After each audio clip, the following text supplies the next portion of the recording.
আমি ভয় পেইনি। তো সিয়ং এর ফুল নাম হলো সিয়ং সারাং। আমরা এখন থেকে সিয়ংকে সারাং বলেই ডাকবো। তো এরপরে আমরা দেখি যে লাইভ টেলিকাস্ট শুরু হয়ে যায়। আর প্রথম কোশ্চিনই গোং এর মায়ের বিষয় ছিল। সারাং বলে যে আপনার মা তো হোটেলের মেম্বার ছিল, আপনি তার বিষয়ে কেমন অনুভূতি ফিল করেন? আর নিজের মায়ের কথা শুনে গোং তো এখানে কোনো কথা না বলেই সেখান থেকে চলে যায়। সবাই তো এখানে চমকে যায় যে গোং এখান থেকে হঠাৎ করে কেন চলে গেল। সারাং ওখানে বলছিল যে হয়তোবা তার কোনো কাজ চলে এসেছে, যখন সে এখানে চলে আসবে তখন আমি আপনাদেরকে বলে দিব। আর এই লাইভ টেলিকাস্টটি তার বাবা ও তার বোনও দেখছিল, আর কিং হোটেলের অন্যান্য মেম্বাররাও দেখছিল। এরপর আমরা গুহানকে দেখতে পাই যে একটি জায়গাতে আসে, আর তার অবস্থা এখানে একটু খারাপ হয়ে যায়। আর ও এখানে তার বোনের একটি কথা মনে করে যে তুমিও তোমার মায়ের মতোই বেপরোয়া। তো এরপর আমরা দেখি যে সারাং ক্যামেরাতে তার বিষয়ে কথা বলছিল। সে বলছিল যে আমি প্রথমবার কিং হোটেলে আমি আমার মায়ের সাথে এসেছিলাম। আমার স্বপ্নই ছিল যে এখানে আমি কাজ করব, আর আমি খুবই ভাগ্যবান যে এখানে আমার কাজ করার জন্য সুযোগ হয়েছে। তো এরপরে গোং সারাং এর কাছে চলে আসে।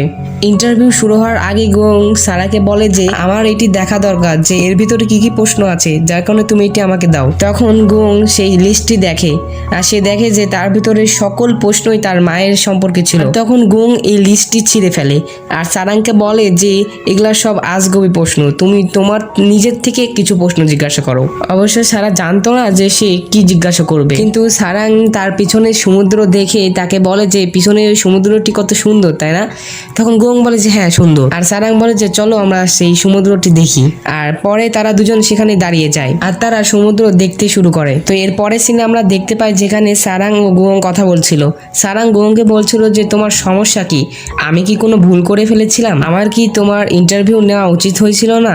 আর এখানে গোং বলে যে আজকে তুমি আমার উপরে একটি অনেক বড় পাথর ফেলেছো, যেটাতে আমার অনেক আঘাত পেয়েছে। অবশ্য সারাং জানতো না যে সে কি এমন বলে দিয়েছে যার কারণে গোং এর এমন আঘাত লেগেছে।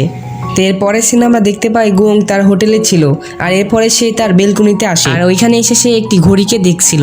তো এর সাথে সাথে সে একটি ফ্ল্যাশব্যাকও দেখে, যেখানে আমরা দেখতে পাই যে গোং এর মা এই ঘড়িটি তাকে দিয়েছিল। এরপরে আমাদের পিয়ন হুয়া ও রোহনকে দেখানো হয়।